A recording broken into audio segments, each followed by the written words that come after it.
Patient को IV fluid देने की ज़रूरत क्यों होती है? जब वो डिहाइड्रेट हो जाता है, यानी कि बॉडी में पानी की कमी हो जाती है, बीपी लो हो जाता है या फिर न्यूट्रिशंस की कमी हो जाती है।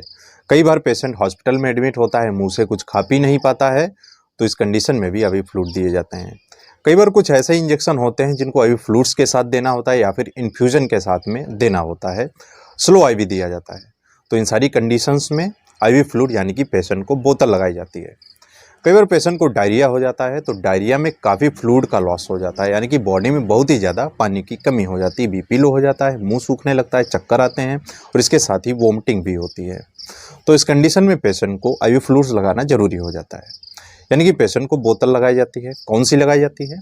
इसमें एनएस लगाई जाती है और आरएल लगाई जाती है, यानी कि नॉर्मल सलाइन और रिंगल लैक्टेट, ये आईवी फ्लूइड पेशेंट को दिए जाते हैं। लेकिन कई बार क्या होता है, बोतल लगने के दौरान पेशेंट को ठंड लगने लगती है, इसके साथ ही कभी कभी फीवर आ जाता है। तो ये क्यों होता है, क्या कारण होता है इसका, और इससे कैसे बचा जा सकता है, इस कंडीशन में क्या सावधानी रखनी चाहिए और इसको कैसे ठीक करें, तो यही सब जानेंगे अपने इस वीडियो में। तो वीडियो को पूरा देखें। आगे बढ़ने से पहले अगर चैनल पर नए हैं तो इसे सब्सक्राइब जरूर कर लें, बेल आइकन को भी प्रेस कर लें, जिससे कैसे इन्फॉर्मेटिव वीडियोज़ आपको हमेशा मिलते रहेंगे। तो सबसे पहले जान लेते हैं पेशेंट को ठंड लगने क्यों लगती है बोतल लगने के दौरान। दोस्तों, जब पेशेंट डिहाइड्रेट हो जाता है, यानी कि बॉडी में बहुत ही ज़्यादा पानी की कमी हो जाती है, तो बॉडी का टेम्परेचर जो होता है बहुत ही कम हो जाता है, नॉर्मल से भी कम हो जाता है। अगर इस कंडीशन में पेशेंट को आईवी फ्लूइड दे दिया जाता है तो उसकी बॉडी और भी ज़्यादा ठंडी हो जाती है, चिल्स होने लगती है। जब कोई बाहरी चीज़ हमारी बॉडी में इंटर करती है तो बॉडी अलर्ट हो जाती है और उसको बाहर निकालने के लिए अपना टेम्परेचर बढ़ा देती है।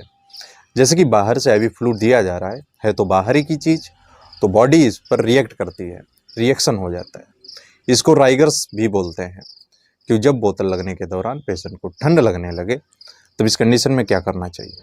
सबसे पहले तो आईवी फ्लूइड को बंद कर देना चाहिए और फिर आपको पेशेंट का टेम्परेचर चेक करना चाहिए, क्योंकि बॉडी अपना टेम्परेचर बढ़ाएगी।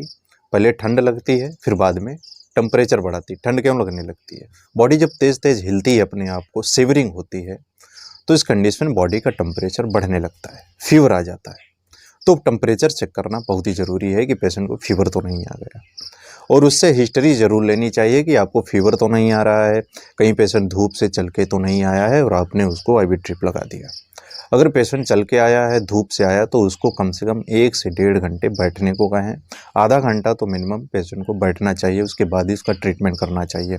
ऐसा नहीं धूप से चल के आया, पेशेंट गर्मी से आया और आपने उसको आईवी फ्लूइड लगा दिया, तो ज़्यादा चांस रहते हैं पेशेंट को ठंड लगने लगे, कि फीवर आ जाएगा, और भी कई सारी कंडीशन हो जाती हैं।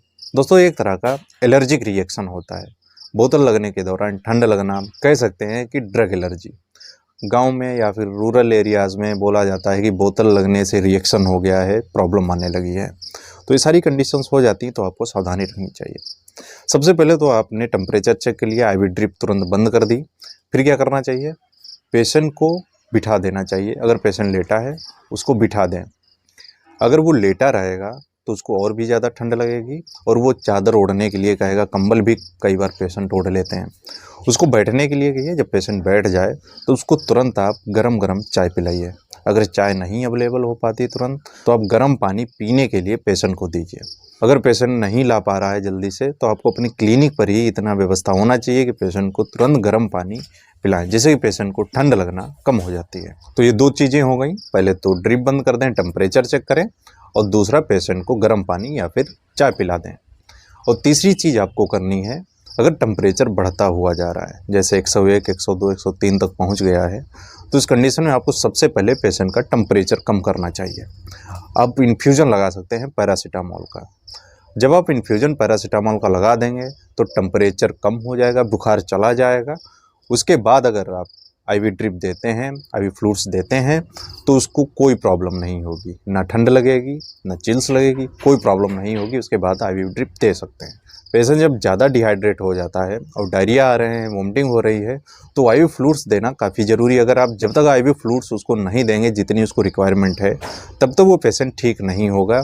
इसीलिए आपको थोड़ी देर बाद, 1 घंटे बाद, 1.5 घंटे बाद फिर से पेशेंट को आईवी फ्लूइड लगा सकते हैं। तो इस दौरान इंजेक्शन कौन सा लगाना चाहिए? अगर पेशेंट को ठंड लगने लगी है अचानक से, तो इस कंडीशन में इंजेक्शन कौन सा लगाना चाहिए जिससे कि पेशेंट जल्दी कंट्रोल हो जाए? कई लोगों के मन में सवाल रहता है कि अगर बोतल लगने के दौरान ठंड लगने लगे तो कौन सा इंजेक्शन देना चाहिए?